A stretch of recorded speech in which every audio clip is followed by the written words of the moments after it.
Alright, well, it has been a hot minute since I've been doing this, but welcome everyone to Mortal Citizens, a Cities of Sigmar focused podcast.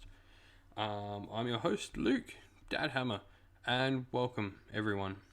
Sorry about the bit of time lapse between this one and the second episode. It's been a bit of a rough sort of month over the past month, obviously. Just newborn baby, all that sort of stuff. It's been what it's been. But, we're back and we'll talk some stuff about cities and what I've been up to in the month and probably a little bit before it. Well, let's get straight down into it and say that I have played some games over the past month and a bit. Not only for probably a couple of weeks now, but played some games. It's been cool. I've managed to play so far with the Hallowheart list that I've been talking about, that I've been running. I've played games against 4 different variations of orcs, I think. Yeah, 3 different variations of orcs. No, 4. 4 different variations of orcs, sorry. 4 different variations of orcs, Slaanesh, Everchosen, and Ogre tribes. And what I've played against. And so we'll start going into all of them. 2 of them were at a one-day event that I could only unfortunately attend 2 games of. Just due to work, had to leave early and couldn't make the 3rd game. But it's all well and good. It's all practice.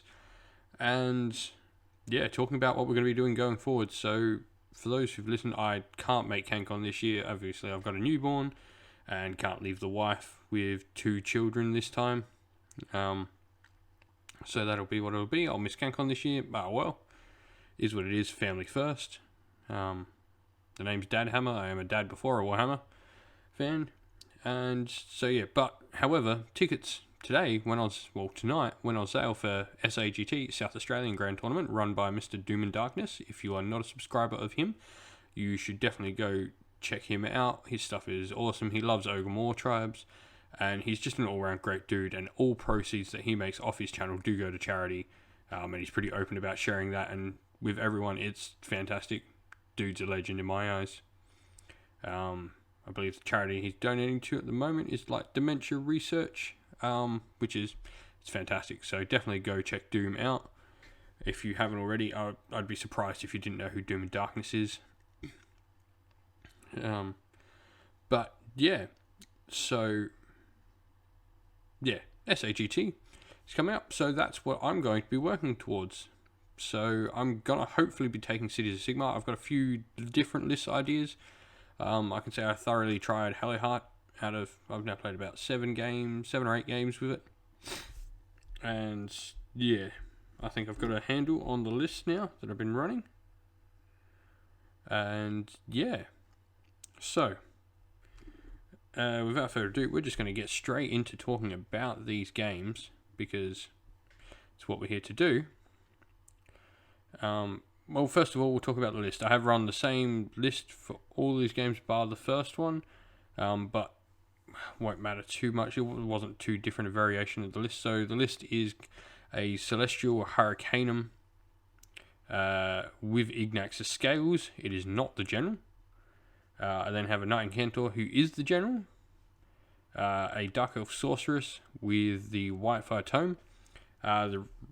So we'll explain the characters in a sec, and then I've got 2 battle mages, one of light and one of fire, and they make up my heroes. So to explain what I've been doing with the characters, well, the arcane channeling ability that you get from Hallowheart does d6 mortal wounds to a character, and then you get the roll of the dice added to casting results around you. And so it's the roll of the dice, not the mortal wounds taken. So you put Ignax Scales on the Hurricanum, it's ignoring 50% of those mortal wounds it takes.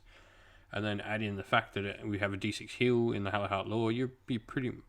it's been rare that my Hurricanum has not been at full health at the end of a game. It's either been dead because someone's actually gotten to kill it, or it's been at full health if they haven't.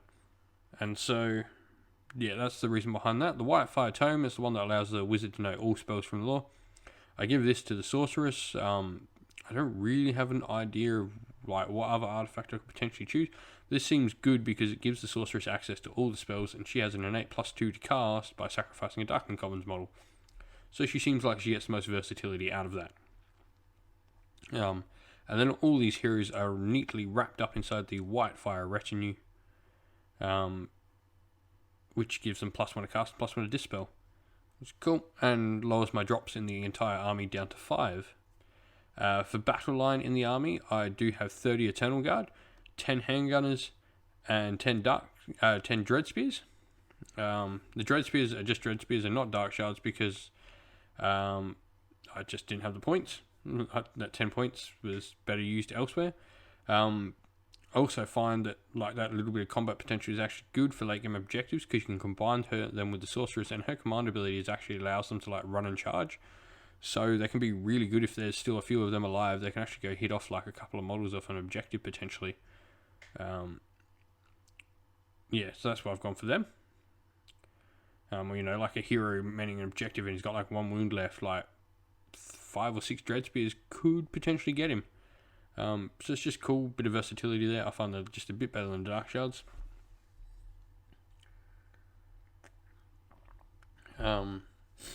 The handgunners are just there. They're the best thing for 100 points. I don't really know what else I would take. The Hockland Long Rifle is nice. When you're mortal wounding stuff, with all your spells and endless spells, and there's a character left on a couple of wounds, the Hockland potentially can take them off. Or the handgunners in general can potentially take them off, and that's the idea behind them. They're just there to try and knock off those last couple of wounds of stuff that's not quite been killed in the hero phase. And then I've got 30 Eternal Guard. The Eternal Guard are great. Every game, people have said they're amazed. They absorb buffs really well for their points cost. They are a solid unit option, and I firmly swear behind them now. I wasn't quite interested in them to begin with, but now they've grown in quite a lot, which is cool because I'm using the old metal Eternal Guard models with a couple of the old metal BSBs thrown in there, both the female and the male variant that was the limited edition 2006 model. And so it's a really cool looking unit that I actually get to put on the table, so I'm happy with that. Partway through painting them now. So, yeah. The Eternal Guard, as I said, they absorb the buffs really well, and that's really it for that. And then we've got some, for other units, I've just got a block of 20 Phoenix Guard as well, and that does make up my units. Endless spell wise, I'm just going to double check and make sure I say them all. Sorry about the sniffs. Another reason I had a podcast. Plan to probably would have been starting this about a week earlier, but I've been sick as well. So on top of all the kid stuff, caught a cold on a 40-degree day in Australia, as you do. So the endless spells I've been taking are the Purple Sun of Shaiish, Umbral Spell Portal, Geminids of August, Soul Scream Bridge, and Suffocating Gravetide. So we'll talk about reasoning behind this. Purple Sun, I think, is a mainstay in all my lists now. With more tribes on the tables, it is a great threat spell.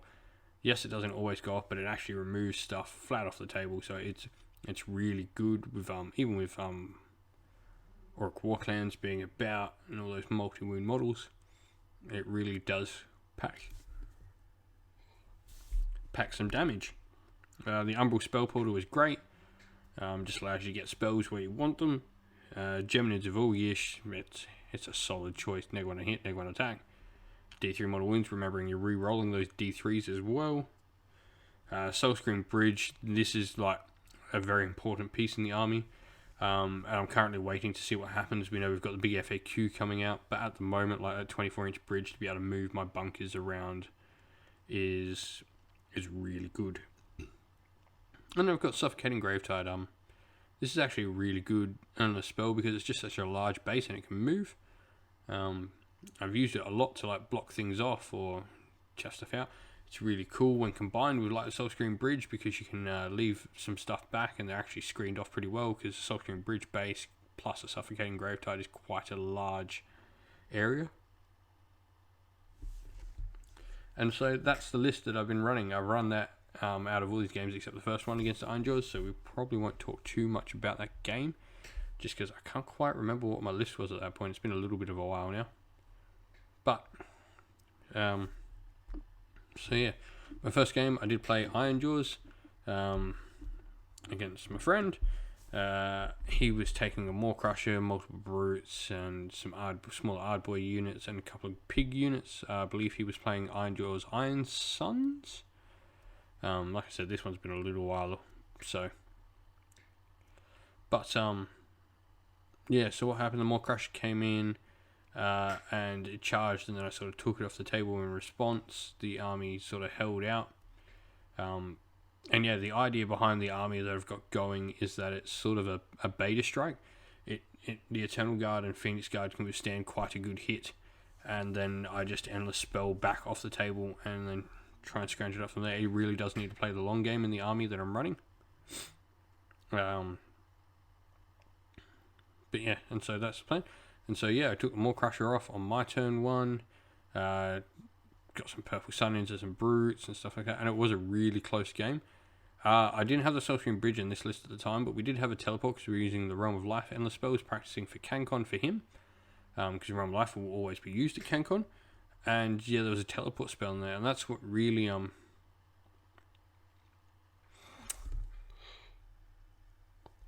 set my mind up for the fact that I need the Soulstream Bridge, was because this teleport effectively won me the game.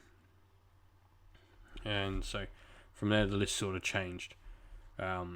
That's really all there is to that game. But going into my next game, I played once again Orc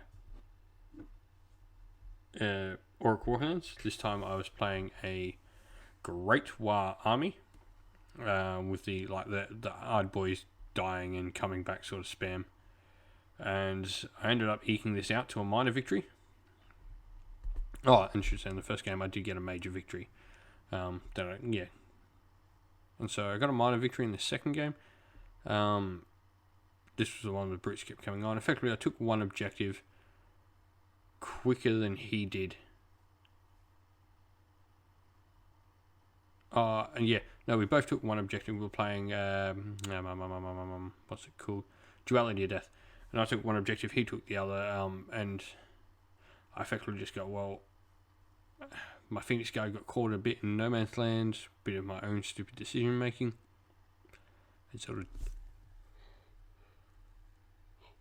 and they were taken off pretty easy by some brutes, and so it was left all down to the Eternal Guard, and they just held and held and held and held on that game. They were really quite something special. And so yeah, I ended up getting the thing because he just kept putting more points on the board, and I kept killing it with the Eternal Guard because they get some serious combat potential. Yeah, they got no Ren, but they're like 2s and 2s, re-rolling their armor saves that are like 3s, and plus they're doing Mortal Wound Splashback, the -1 to hit because I put fast protection on them from a light wizard, and a potentially -2. Models are losing attacks because of the Geminids as well. It's really something. When they get all the buffs off, they can really hold up quite well. And so yeah, I just held on to one objective and it ended up being kill points in the end, and I won on kill points. Just because you've thrown so much trying to take my objective, and I managed to hold him at bay. And then I played another game, and after this I was playing against Orc Warclans again. I did play 4 games straight against Orc Warclans, but it's really fun. Orc Warclans are great to play against. They're just an enjoyable army to play against. They like trying to come up and fight you. But this time I was playing pure Bone Splitters with the Drakfoot army. The one everyone all of a sudden talked about, but I personally don't think it's that great a thing. It's very situational. But he had just giant, massive Oryx on the table. We were playing Battle for the Pass, and yeah, it was intimidating. That many Oryx on the table. He got down to my objective, but couldn't take it off the Eternal Guard. The Phoenix Guard were pushing up, and endless spells were flying out against a lot of his stuff, and they sort of went up one flank, took that, and then eventually took his home objective as well. Making a long bomb charge and taking his home objective, the Phoenix Guard, and they did the work for me in that one.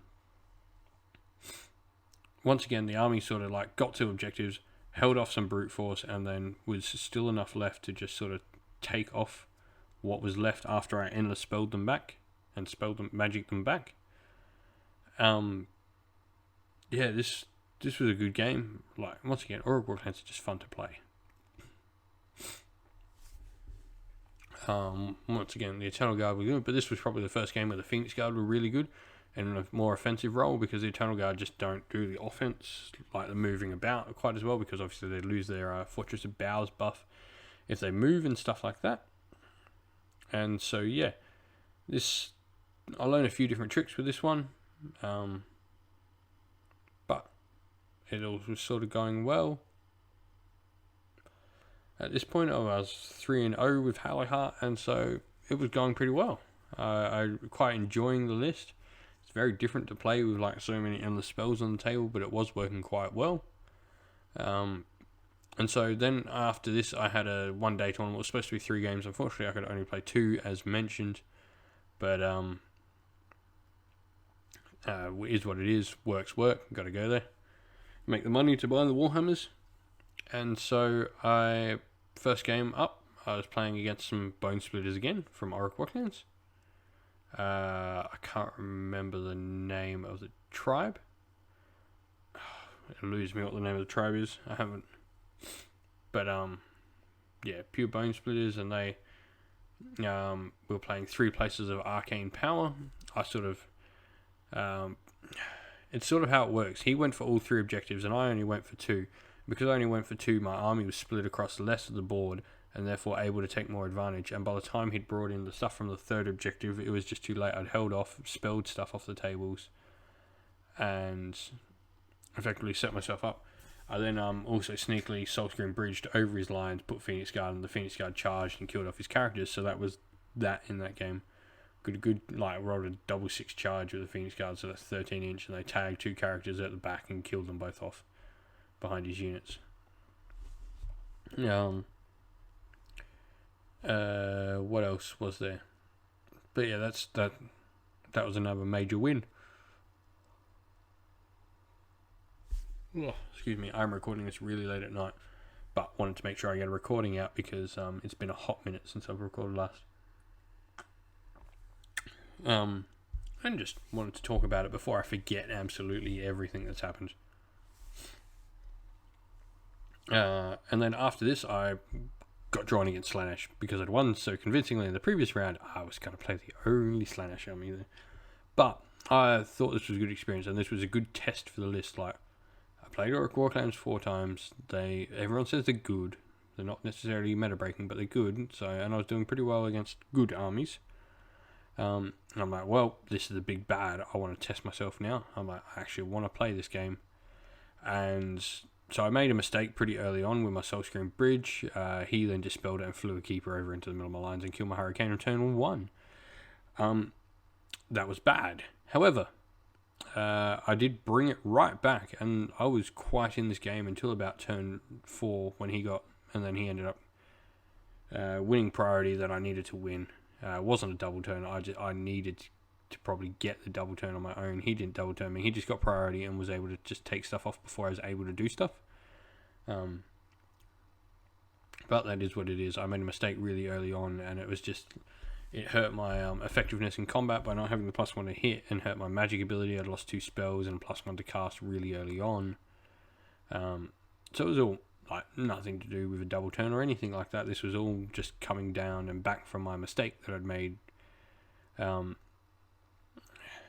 So trying to think of ways to fix that is potentially doing double lines of chaff.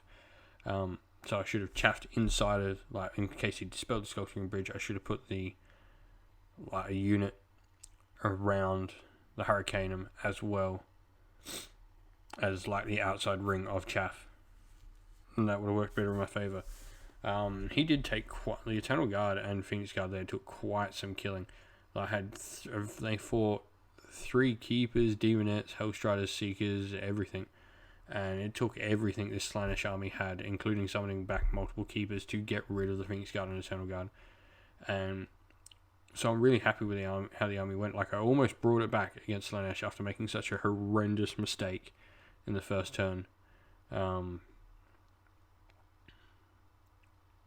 yeah, but this is what we do. We learn from mistakes, and so I didn't suffer my first defeat with Hello Heart and a major loss, but it is what it is. I thought I did really well despite my early setback, and yeah, I learned a lot from that game. So definitely, hopefully, don't get caught out by that dispelling the bridge and then jumping over my lines thing again. That's probably anything. He did actually need to activate the Keeper twice because it completely fluffed and did only like 4 wounds the first round of combat, but then he did the rest the next round. I think it only ended up killing the Hurricane by like a wound. Like, it wasn't much. He barely got the Hurricane, but once again, just not thinking that out fully. Cause yeah, it's hard to think about like when the end spell's not there because you see it on the table and it's there and you're like, that's there. And then all of a sudden they dispel it and you're like, oh, that thing's got Thermal Rider Cloak and I'm in trouble. But, yeah, as I said, I made a mistake. I almost put it back. I thought I did really well playing a pretty good game against Slanesh. And so I thought that showed like the legs in the list that I was playing. The fact that I could go toe-to-toe with Slanesh, make a horrible mistake and nearly pull it back. Perhaps if I didn't make a mistake, I might have won. And so that was the end of that day. I wonder who I would have got to play. It would have been cool to see who I would have got to play. Next, might have been playing like maybe... it was interesting at this event. I'll mention, like, talk about the event. It was called Southern Rumble here in South Australia. But you can, once again, shout out to Doom. You can go see his report on it as well. He plays Ogres in it. There was Ogres. There was like 3 Ironjawz armies. My Cities of Sigmar, Effect, Nurgle, and Death. Legion of Blood. Which was cool. And the Slanesh. Yeah, but yeah, it was cool. It was like so much destruction there. It was great to see that much destruction. I've got myself a Gloomspite army that is on the go slowly, and you'll probably see them sometime. Not abandoning the cities, though. The cities are most certainly going to be my first and foremost love, but you know, I like lots of different things. I am a hobby flutter and swap projects all the time. And yeah, but yeah, so this was well run. I actually really like the scoring system for it. They were using that, and then like kill point, like your actually victory points. Sorry, not kill points. Your victory points in the scenarios actually split the tires. It was a really cool, just simple method for splitting the pack. And yeah, I then have played 2 games after that. I played Ogre More Tribes. This was against my good friend Dan and his Ogres. He took, I forget the name of it, the Blood Gullets, maybe? The one with the Ogres where they get the extra casts. That's what I was playing.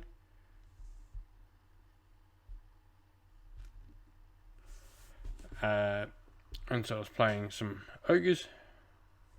2 units of 12 Ogre Bulls, 6 or 8 Iron Guts, a Butcher, a Slaughtermaster, a Tyrant, and some Lead Belchers, I think, and that was that. Dear God, Ogres are scary now. The amount of times that like eating and that bravery buff just came into play was amazing.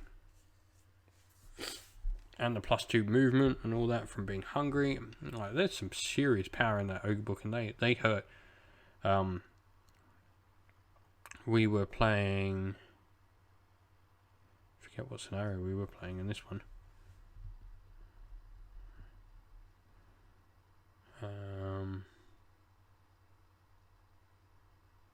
Can't remember what scenario. I think we were playing Starstrike. Yeah, I'm pretty sure we were playing Starstrike. And either way, effectively I managed to take 2 of the objectives and take 1 off him. And yeah, that was that. So I did get a major win in this, but the Ogres, they hit like a freight train. They still don't like negatives to hit though, and that was a big thing that I managed to get over a couple of turns. Was a lot of negatives to hit. And they still don't like that, because it takes them back to that good old 4s that I remember them being, not the 3s. ludicrous they have now.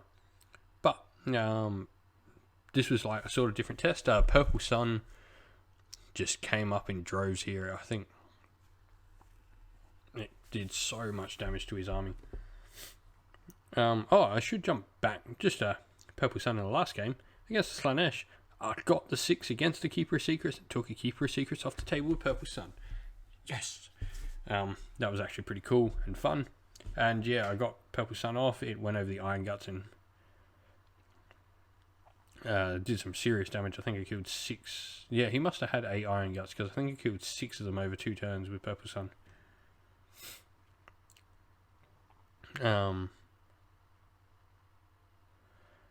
And yeah, so this was actually quite a tough game. Like, Ogres just pack so much punch. It's important to like probably note here that like all my games, even if I'm winning major victories, I'm winning by like 1 or 2 victory points, because I have to sort of play the grind, and I only sort of creep up in the end. Like, a lot of the games actually I'm behind on points at a point, and I sort of just gradually get there. So I found being quite fast with my army is going to be important, especially if I'm going to be to tournaments, because I'm going to need to get to game 5. Battle round 5 in games. And so yeah, more tribes. That was that. Then I played Everchosen. This was probably a more casual game. This was a newer player that I was playing with Everchosen. He had a beautifully painted Archaon and some Varangard models. Far from competitive though.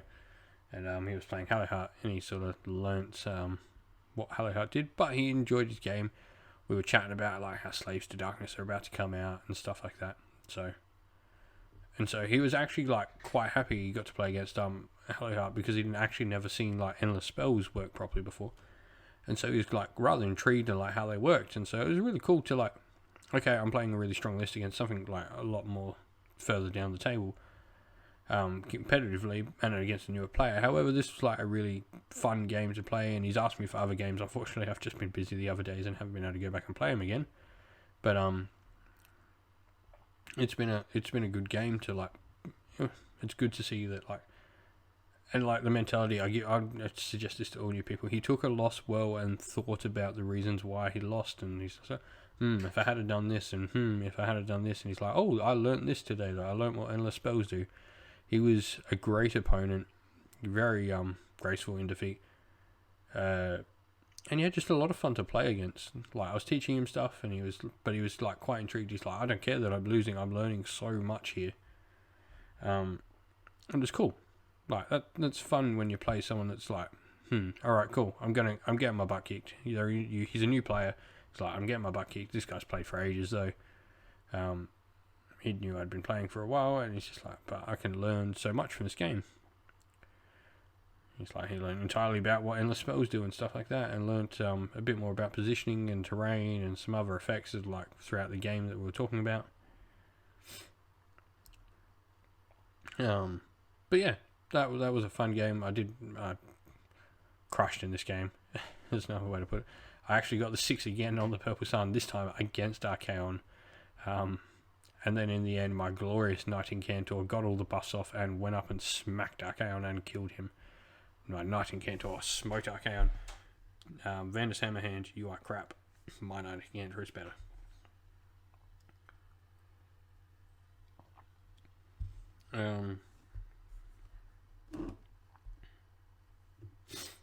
But it is what it is. And so yeah, that's what I've been doing recently. And yeah, just thought I'd do a quick recap of all the games I played and make this the next episode of the podcast. I'll be organising a proper episode later.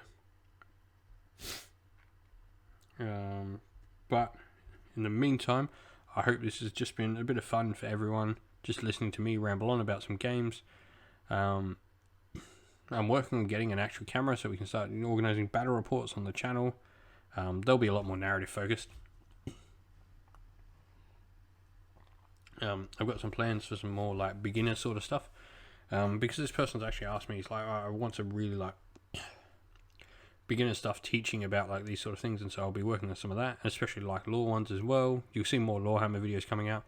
They've had to obviously dry up because my voice has been a bit screwy. It's starting to hurt now, and probably end soon. But yeah. Anyway, I'd like to say thank you to everyone who supports the channel, who subscribes, who is a Patreon, who all of that jazz. All the followers on Twitter, the Facebook followers, and all that sort of stuff. You guys are all amazing. Thank you for the support and everything. And a special thank you to everyone who donated to Movember. Raising some money for men's mental health issues around the world. It's a great cause. Thank you to everyone who did that. Don't forget to subscribe to the channel. On Christmas Day, myself and the wife are going to be giving away some Christmas presents for every 100 subscribers we passed. We've got 2 presents under the tree now. If we can make it to 500, let's make it 3 presents we're going to give away. And yeah, I think that's it for today. I hope you've all enjoyed me rambling on about some games. Probably not too much interesting, I guess, on this one, but whatever. Enjoy.